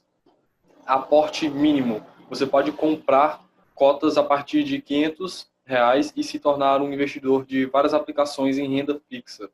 Igualdade. Os rendimentos são distribuídos de forma igual e proporcional ao número de cotas entre os cotistas. Agora as desvantagens. Composição. Você não pode alterar a composição do fundo, apenas o gestor pode vender e comprar os ativos. Come cotas. Como a tributação do imposto de renda, em maio e novembro você perde algumas cotas do seu investimento. Taxas. Tem até uma questão dessa no exercício que eu passei, dos come cotas. O que é isso? Sempre no mês de maio e novembro, você tem que pagar a alíquota do imposto de renda, que, se eu não me engano, é de 15%. De 15%, né, sobre os valores do fundo. Aí, no caso dos come cotas, né, se você deixar dinheiro investido, né, no fundo de renda fixa, no mês de maio e novembro, você vai ter que pagar, né, para o IR, o bendito IR. Pode continuar. Então eu tenho que investir ou então vai ter o come cotas? Já é cobrado de você. Você não tem que Sim. emitir guia de pagamento, não. Já é descontado do seu rendimento, o IR. Tá certo? Já vem descontado. Quando você for receber os juros, já vem descontado o IR. Você já paga. Taxas. Come cotas, né? Costas não. Eu tava falando apressado demais. Agora as taxas. Há diversas taxas que incidem sobre os fundos, como o IR e o IOF e taxa de administração. Nos próximos tópicos, você saberá com mais detalhes. Garantia. No caso do IOF, se você só investir menos de 30 dias, né? Investimento de 30 dias tem cobrança de OR. Acima de 30 dias é isento. A garantia não é coberta pelo FGC, não tem cobertura, então é investimento de alto risco. Então, crédito, né? Há riscos em caso a instituição emissora tenha um risco de crédito. Aí aqui são obrigado, viu, Caio, por ter lido. Então aqui nós temos o nível de risco da renda fixa, né? Quanto mais baixo, maior o risco dele, né? Então os que possuem menor risco são os títulos públicos, né? São os mais seguros. Depois vem a poupança, CDBs, LCIs, LCAs e letras de câmbio. Aí depois vem os fundos, né, de crédito privado. E por último, né, os que têm maior risco são as debêntures, os CRI, CRA e esse COI, né, que eu desconheço o que seja. Nunca vi esse tipo de investimento, não. Mas está lá, os principais, né, investimentos, né, os riscos.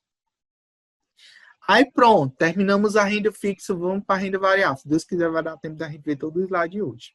Então, os principais tipos de investimentos em renda variável. Nós temos as ações, né, que são os principais, as ações da empresa negociadas em bolsa, que são os principais também investimentos em renda variável. Nós temos os fundos imobiliários, né, os FIs, também conhecidos como FIs. A compra e venda de imóveis, isso no caso, né, se você for comprar e vender imóvel, também é considerado investimento em renda variável. Ter um negócio próprio também, né, abrir uma empresa também é um investimento que você pode ganhar, perder, né. E aí nós temos as ETFs, que eu vou já explicar, né, o que são ETFs. E tem os fundos de ações, que é parecido com os fundos de renda fixa, só que a diferença é ações. Então vamos lá, quem pode ler aí? Ações de empresas negociadas na bolsa. Vamos lá, me ajudem, pelo amor de Deus, outra pessoa.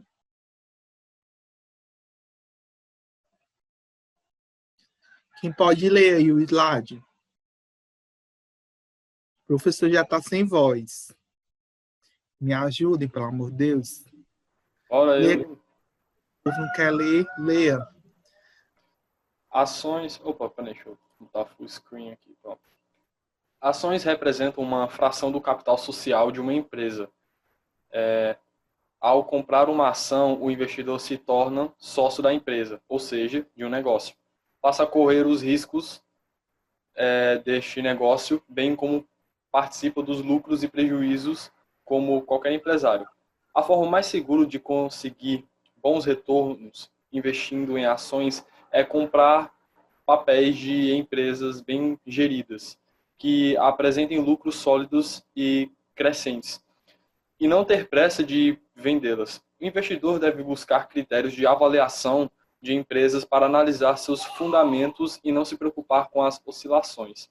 Existem uma série de técnicas e metodologias que você poderá utilizar para comprar uma ação. Nossa, meu Deus, só o que tem no YouTube, né? Dentre as mais famosas estão a análise fundamentalista, que olha as perspectivas para o médio e longo prazos, procurando identificar o potencial de crescimento de lucros futuros. A análise técnica analisa o comportamento de preços com base em estudo. Ao comprar ações, você se torna sócio de grandes empresas, mas não tem garantia de rentabilidade. Por isso, o mercado de ações é considerado um investimento de risco. O risco está relacionado aos ativos em que você investe. Por exemplo, se você compra ações da Petrobras, seu risco está relacionado à Petrobras. Vou pegar o outro slide, que eu acho que também é texto. Droga. Pronto. Aí, então, as ações, né? Ao menor capital social da empresa, as empresas utilizam a bolsa de valores para captar o dinheiro dos investidores, né? E financiar seus projetos em troca de participação no negócio. Os investidores passam a ter direito a receber parte do lucro da empresa, que é pago na forma de proventos, né? Que são os dividendos. Atualmente, os dividendos, eles são isentos do imposto de renda, então você vai receber todos os meses, né? Dividendos, né? São como se fossem os lucros, né, que a empresa tem. As ações são ativos de renda variável, porque não existe nenhuma garantia de lucro, que depende do negócio da empresa para obter um bom desempenho. Possuem isenção de IR para vendas. Muito cuidado, porque assim, quando você compra uma ação, você tem as compras e tem as vendas. Quando você vende assim, até 20 mil reais em ações, dentro de um mês, é isento de IR. Aí tem outra coisa sobre imposto de renda. Naqueles investimentos de renda variável, aliás, nesses investimentos em renda fixa que eu falei, deixa eu voltar no começo. Pronto. Para todos esses investimentos em renda fixa, você só faz declaração de IR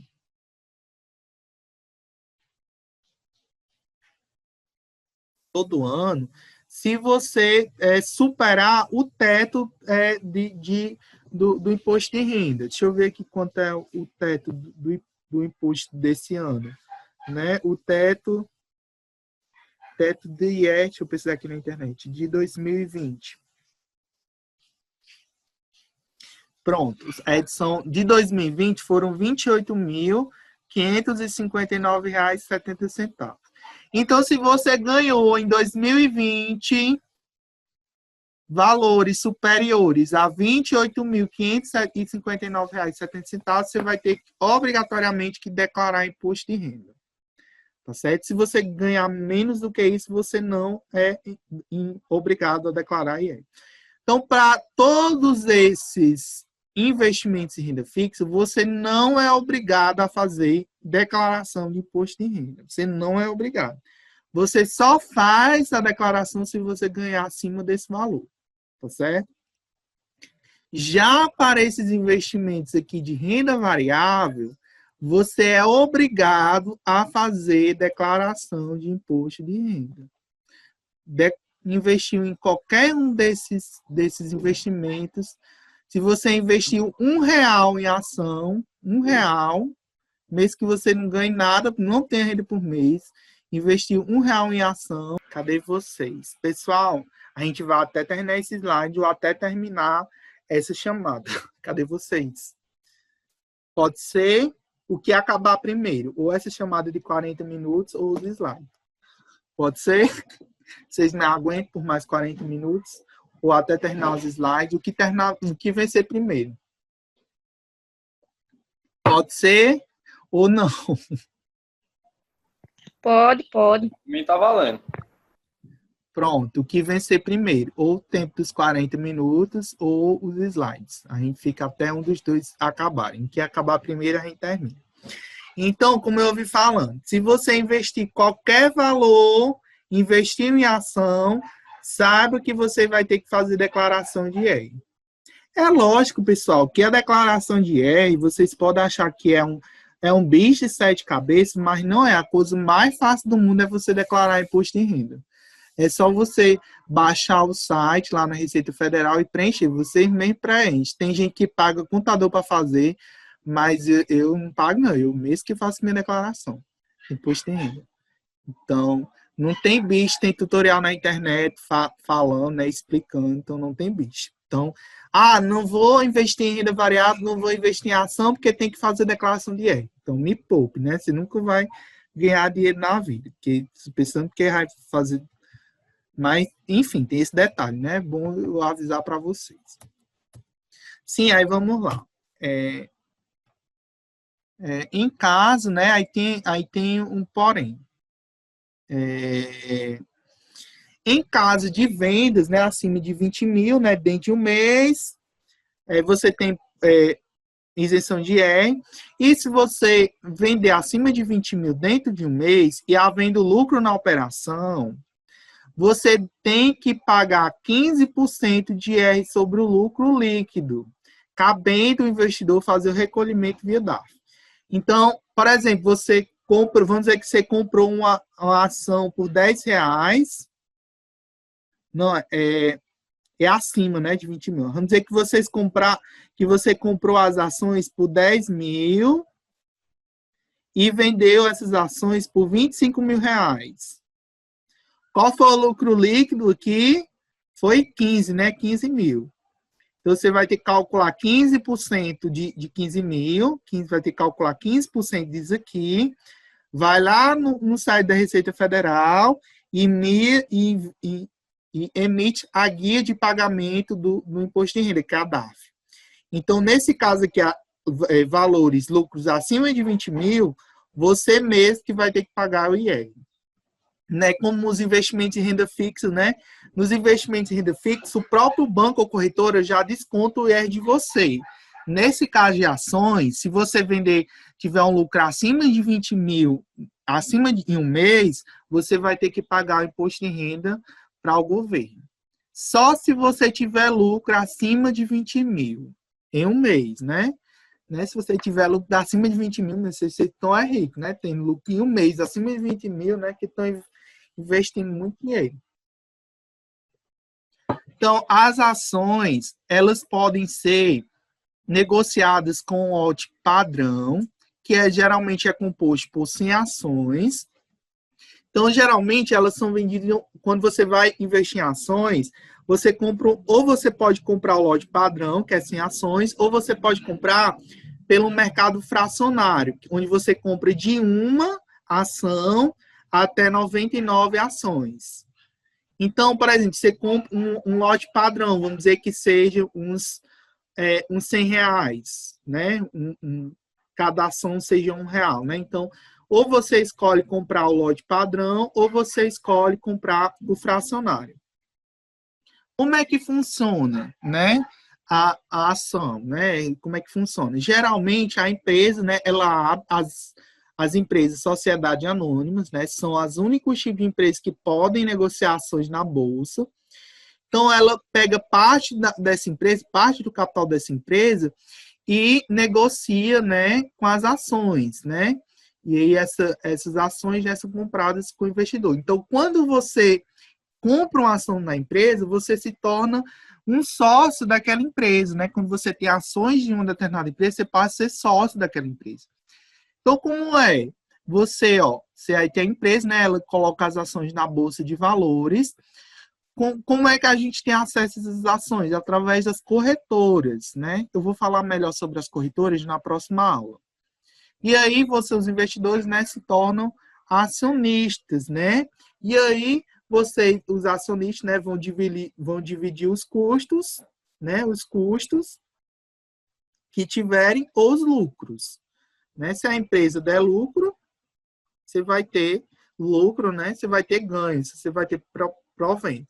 E se a empresa tiver prejuízo, esse prejuízo também vai ser repassado para você que comprou as ações. Tá certo? Aí, nós temos o fundo... Eu passei sem querer. Deixa eu voltar. Tá, pronto. Aí, nós temos o fundo Ibovespa, que é um fundo...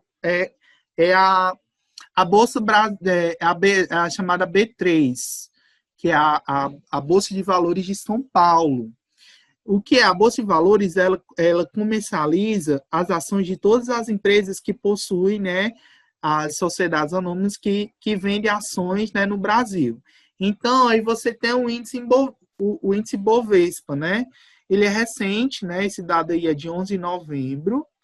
Então, você tem aí as oscilações da Bolsa. Né? Então, ela vai oscilando, né? Que você tem os pontos, né? E ela vai... quando, por exemplo, você tem mais pessoas compraram a ação porque qual é a lógica, né? Quando você pensa em ações, qual é a lógica?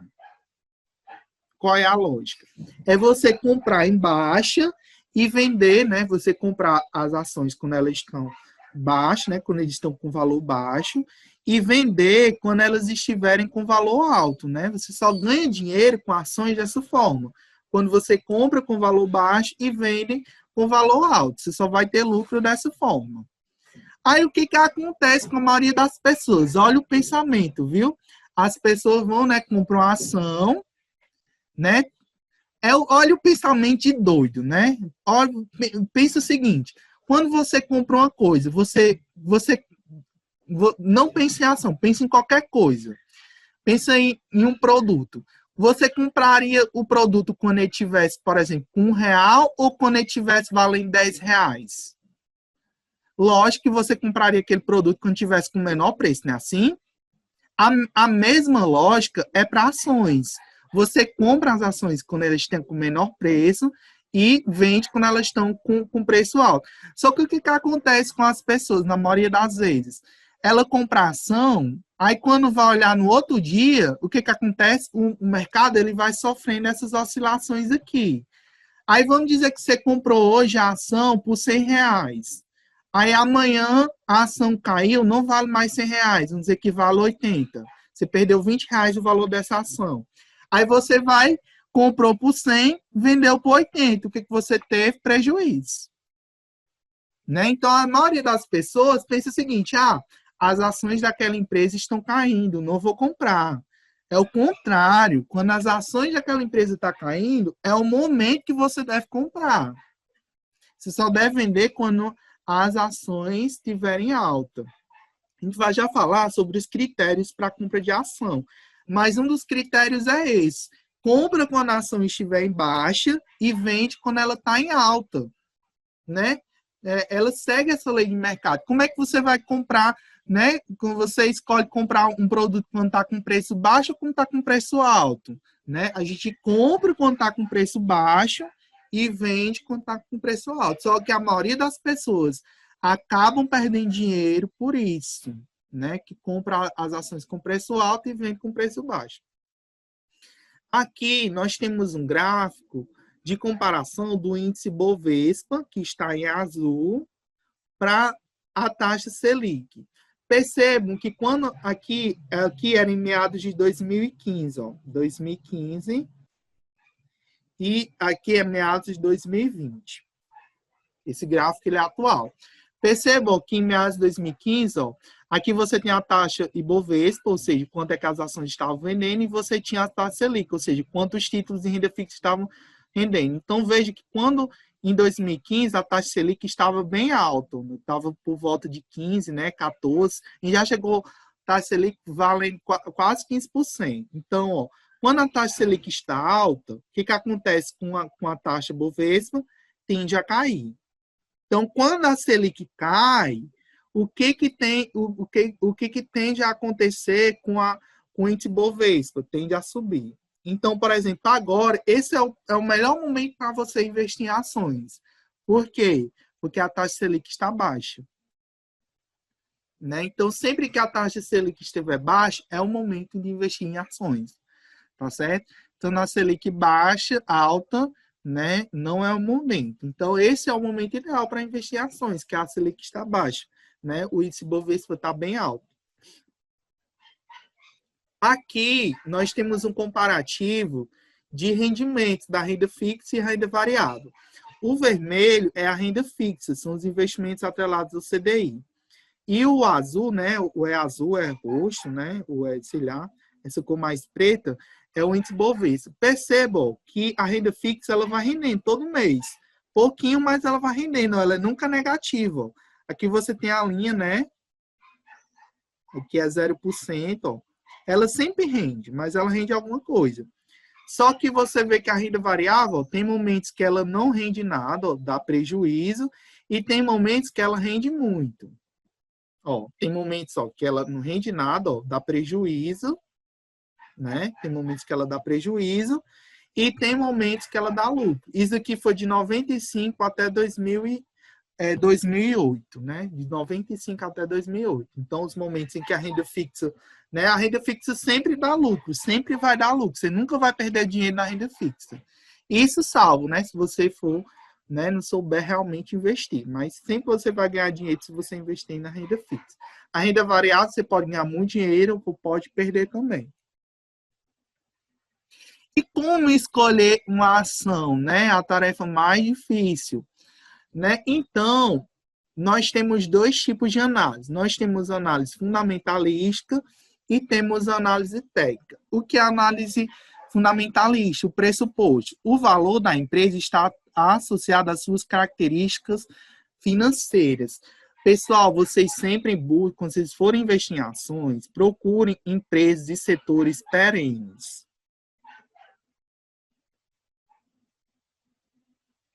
O que são setores perenes? Setores que sempre vão existir. Por exemplo, empresas ligadas à energia.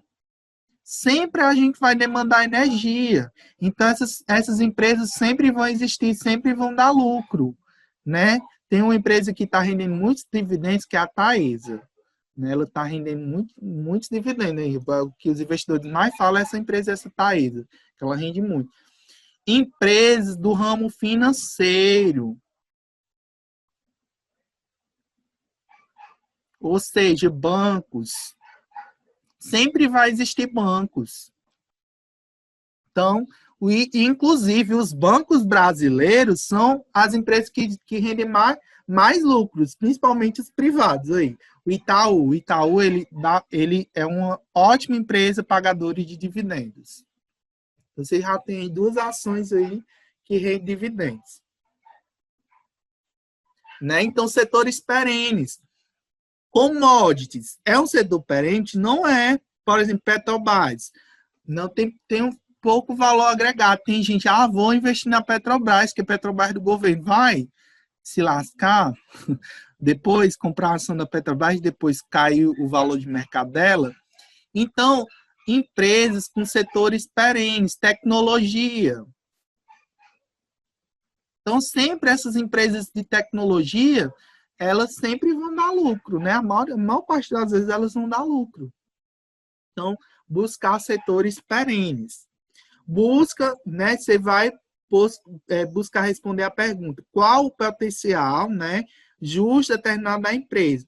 Sim, e sempre quando vocês forem investir em ações, meu povo, eu vou já falar de day trade, né, dessas coisas. Invistam por longo prazo. Eu vou já falar sobre isso. Né? Então, se o valor de mercado, né, for menor que o potencial daquela empresa, você compra, né? Então, você vai ver o valor de mercado, né? Então, se o valor de mercado for maior, né, o potencial dele, você compra. De forma resumida, você deve estudar fatores macroeconômicos, como é que está a economia, como é que está a inflação, como é que está os juros, como é que está o câmbio, né? O dólar, como é que está, né? O setor em que essa empresa está inserida, se aquele setor está gerando lucro, né? Então, tenho que ver jornal, tenho que ver como é que está o mercado, né? Tenho que ver as vantagens e desvantagens daquela empresa em questão que eu estou comprando as ações, né? Ver os relatórios financeiros. Por que vocês estudam aquilo que vocês estão aprendendo em contabilidade gerencial, né? Os índices de liquidez, índices de endividamento. Vocês podem pegar, quando vocês comparem qualquer ação, pega o balanço patrimonial daquela empresa, todas as SAs, sociedades anônimas, que são essas empresas que oferecem ações para venda na Bolsa de Valores, todas elas são obrigadas a publicar o balanço patrimonial e a DRE na internet. Então, vocês podem ter acesso a esse balanço patrimonial e calcular aqueles índices, e ver como é que está a saúde financeira daquela empresa, ver como é que está a liquidez, ver como é que está o endividamento, se a empresa está endividada ou não, antes de sair comprar uma ação. Tá certo? Então, analisar tudo isso, analisar as premissas, né? Todas as informações estão representadas no gráfico de comportamento de mercado, né? Mais utilizado por curto prazo, e a configuração gráfica, né, dos textos que indicam como o rumo irão tomar. E como investir em ações? Nós temos, né, 3 formas de investimento. Você pode investir em fundos de ações, que eu vou falar depois, clubes de investimentos ou diretamente, né? Pelo home broker de um banco de investimento, né? Você vai conseguir ver lá, né? Banco de investimento, pela a ferramenta do home broker.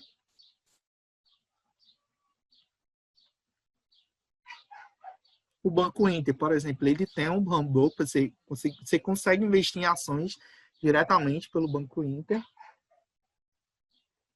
E você tem as corretores de valores. Então, o home broker, né? você consegue comprar e vender ações online. As operações são feitas através de corretoras. Ganha-se dinheiro basicamente de duas formas. Como é que você ganha dinheiro com ações? Quando sobe o preço delas ou quando a empresa distribui dividendos, né? Que é a parte do lucro da empresa. Na Bovespa, né? Todas as empresas são identificadas por um código. Ó, quando vocês forem comprar uma ação, você da empresa sempre vai ser composto por 4 letras e, por último, um número. Esse número pode ser 3 ou 4. Qual a diferença? O 3 vai ser as ações ordinárias. Né? Tipo de ação ordinárias. Que geralmente você compra por lote. Ou seja, 100 ações, né? Então, quando você compra menos do que 100 ações, você vai para as fracionárias, que tem um código 4. Então, ou você vai ter o 3. O 3 refere-se ao lote integral, né? Você está comprando o valor do lote. O 3, né? Você está comprando o lote. E o 4, você está comprando fracionário, né? O lote de 100 ações. Então, tem um código. Quando você compra com código 3, você está comprando 100 ações. Quando você compra com código 4, você está comprando fracionário. Ou seja, fracionário. Você está comprando de uma até 99 ações. Então, você tem, né? Petro 4, por exemplo, você tem. Aí tem os tipos de ações que eu vou já falar, que existem as ações ordinárias e as preferenciais. Então, tem a ordinária, é o N, e PN é as ordinárias. Aí os lotes, né? O lote, todas as ações são negociadas por lote, geralmente são de 100 ações. Os lotes servem para que se possa negociar valores mais altos, geralmente é divulgado o preço por ação, né? Mas você só consegue comprar lotes fechados, num sistema de leilão, né? Melhor oferta em ordem de chegada. As vantagens: maior agilidade, controle da chamada de decisão, menores custos. Desvantagem: necessidade de alto grau de conhecimento do mercado e alto nível de investimento requerido. Então, tem que conhecer, pessoal. Não adianta sair aí querendo investir em ações sem conhecer sobre o mercado, sem conhecer sobre a plataforma e depois quebrar a cara, né? Depois. Então, como é que se ganha com ações? Você ganha com a valorização do ativo ou com a distribuição de proventos, né? Com dividendos. E aí, existem 2 tipos de mercado. Existe o mercado primário e existe o mercado secundário. O mercado primário é quando a empresa, né, no caso a IPO, o que é esse IPO? É quando a empresa ela vende as ações pela primeira vez. Então, ela lança as ações pela primeira vez e aí o investidor compra. Já o mercado secundário, os outros investidores que já tinham comprado aquela ação daquela empresa, fica revendendo para outros investidores. Então, é meio que um mercado, né, de compra e venda de ações secundário, né? Então, existem esses 2 tipos de mercado.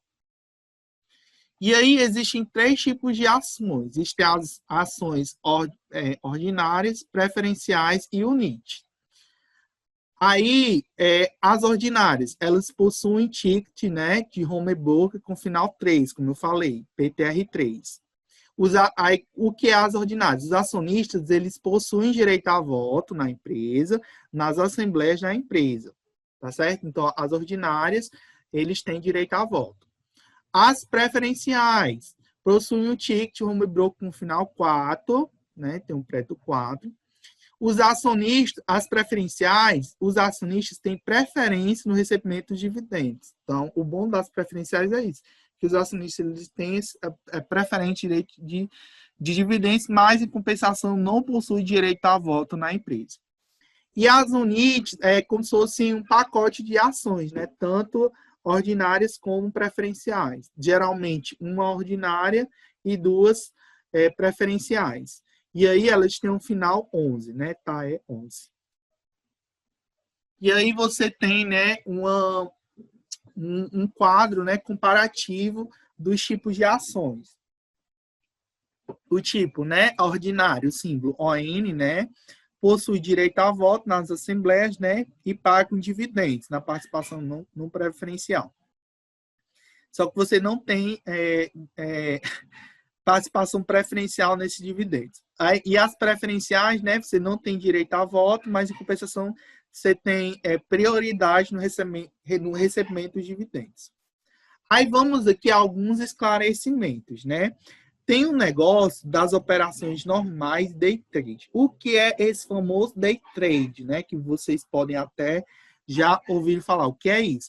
É quando você compra e vende ações no mesmo dia. O nome já está dizendo day trade, né? Você está comprando e vendendo ações no mesmo dia. Só que o que acontece? Se você for... tome cuidado, pessoal. A gente compra... Quando vocês forem investir em ações, vocês investam para longo prazo. Porque o que acontece? O mercado, como eu mostrei lá naquele slide, lá naquele primeiro slide, o mercado, ele oscila muito. O que acontece? A sua ação, num dia ela pode estar em alto, outro dia ela está em baixo, mas se você pegar aquela ação, algumas ações, se você olhar ao longo prazo, na maioria das ações de empresas boas, você vai ter mais lucro do que perda, então você acaba tendo lucro. Se você pensa só no curto prazo, só em um dia, você vai ficar louco. Logo que você não vai dormir direito, né? Ah, Maria, tô perdendo dinheiro. Então, cuidado, né? Invistam sempre a longo prazo. Cuidado com esse day trade, né? Tem pessoas que já vi vídeo, né? Dizendo, vou ganhar aqui o meu cafezinho, né? A pessoa em 1 minuto ganhou. E tem também o mercado de opções, que eu nem vou entrar em detalhe do mercado de opções, que não é investimento. Depois vocês pesquisam, eu vou até mandar um vídeo depois sobre o mercado de opções. O que é o mercado de opções? Você tem, como se fosse aposta. Eu não considero como investimento. É como se fosse mercado de aposta. Você, vamos dizer que esteja lá o dólar, né? Você tem lá a cotação do dólar, aí você tem a opção aí é como se perguntasse. Aí ele pergunta, o dólar vai subir ou vai cair? Aí você tem essa opção de sim ou não. Aí vamos dizer que aí tem um tempo, né? Passa 1 minuto. Aí aquele 1 minuto aí você votou que o dólar lá, o preço do dólar ia subir. Aí vamos dizer que ele subiu, você ganhou dinheiro. E se o dólar caiu, aí você perdeu dinheiro. Eu vou mandar um vídeo depois para vocês, até do William, que ele fala sobre o mercado de opções. Eu não considero como investimento opções. É como se fosse uma sorte, né? E ter sorte, você depender de sorte, é meio complicado. Pois é, então tem que tomar cuidado, né? Quando for investir em ações, investe em operações normais, né? Compra num dia, né? E depois deixa o longo prazo, né? E deixa aquilo ali. Investe uma parcela pequena de dinheiro, né? Em renda variável e vai vendo aquele dinheiro, né? Acompanhando depois. E aí, né? Existe a Clear, né? Que é aquela, que é, no caso, a corretora, né, que administra e controla as operações realizadas na bolsa, né, e ela aqui é a corretora, que vai, né, ficar intermediação, né, entre compradores e vendedores. E os custos, né, quais são os custos para eu investir em ações?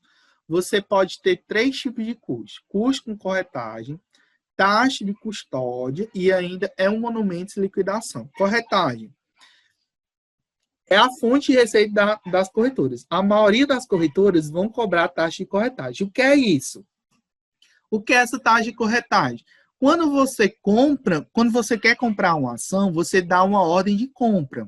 Então, eu mando comprar ações, vou comprar a ação da Petrobras. Então, eu mando uma ordem de compra para a ação da Petrobras. Então, ao mandar aquela ordem de compra, a sua corretora vai cobrar um dinheiro de você, porque você está querendo comprar uma ação. Então, isso é que é a corretagem. Estou querendo comprar ação, então a corretora vai cobrar um dinheiro de você. E da mesma forma acontece com a venda. Quero vender uma ação, vai lhe cobrar também uma taxa de corretagem. Tem algumas corretoras que não cobram taxa de corretagem. Eu acho que a única no Brasil é a Clear. Não sei se a Rico também isentou. Parece que a Rico, acho que o mês passado, ela isentou as taxas de corretagem.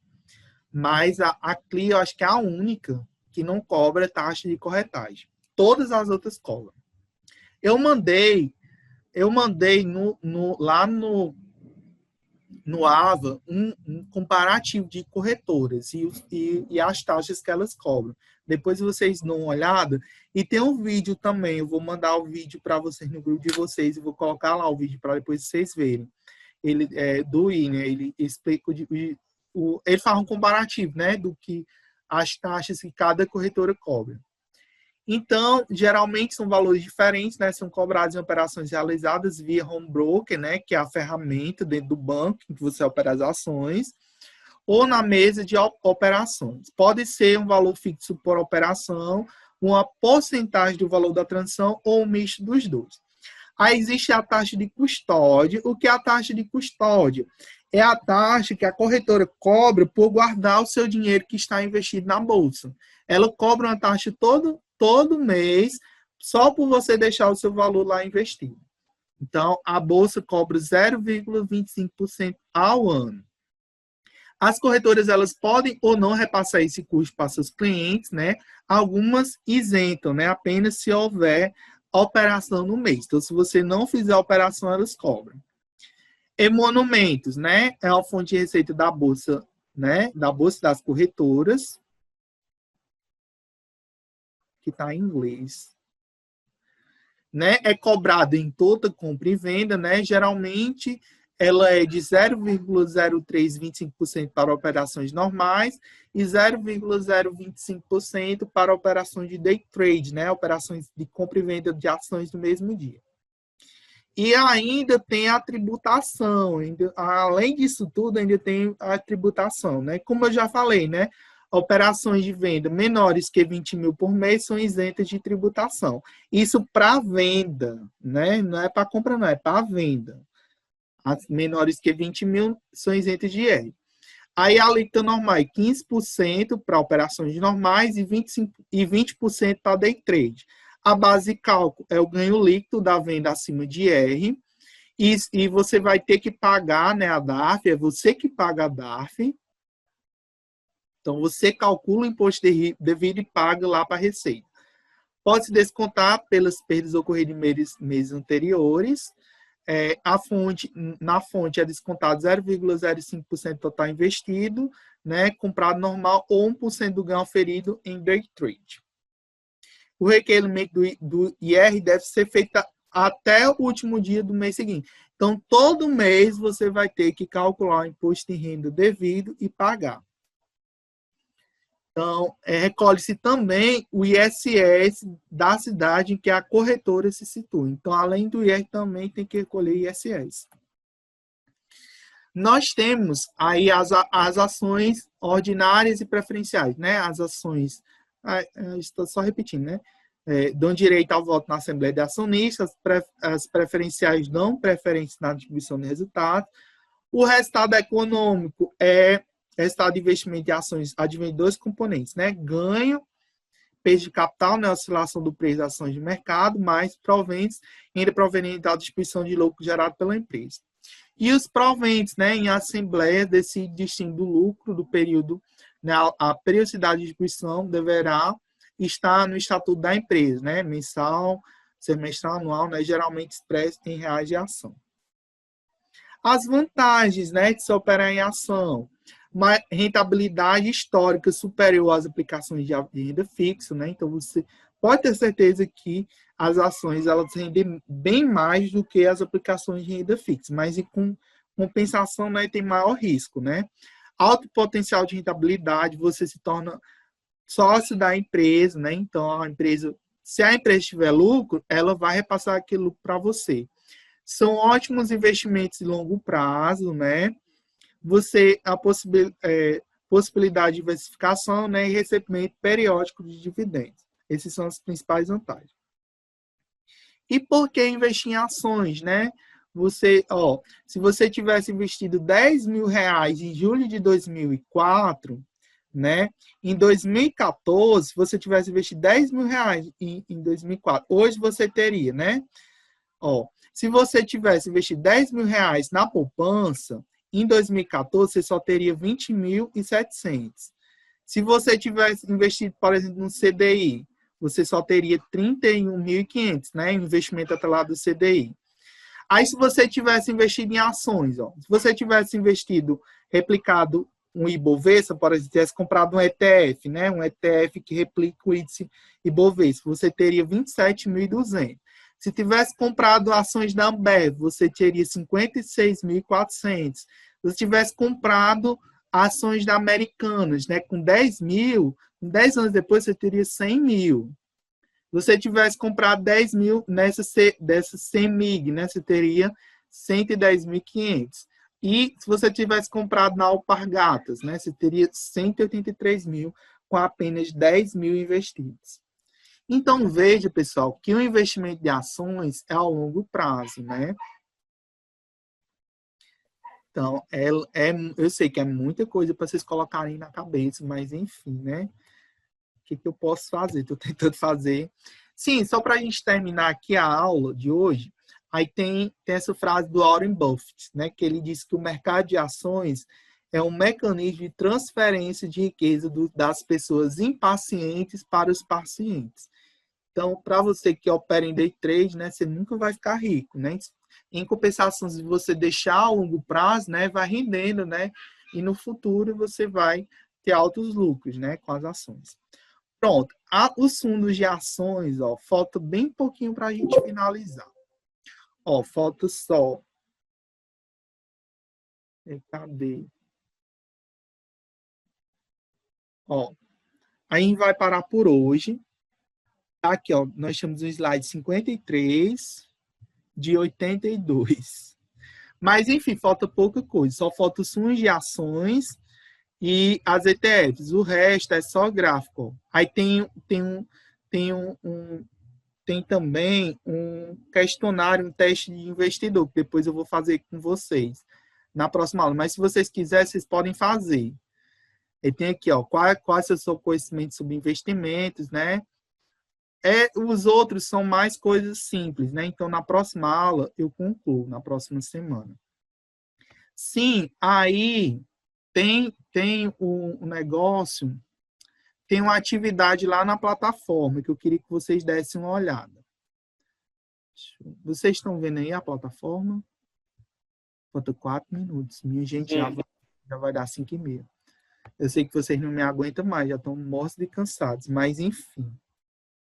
Nós terminamos já.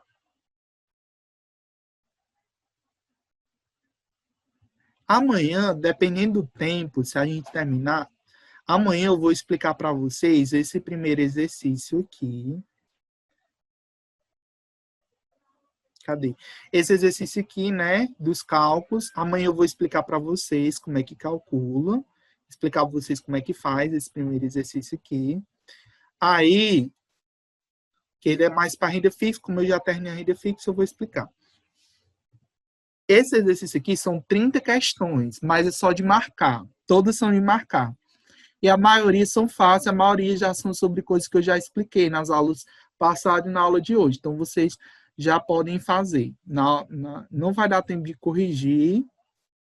Depois eu só mando o gabarito para vocês, né? Se der tempo de corrigir, eu corrijo na próxima aula. Mas se não der tempo, enfim.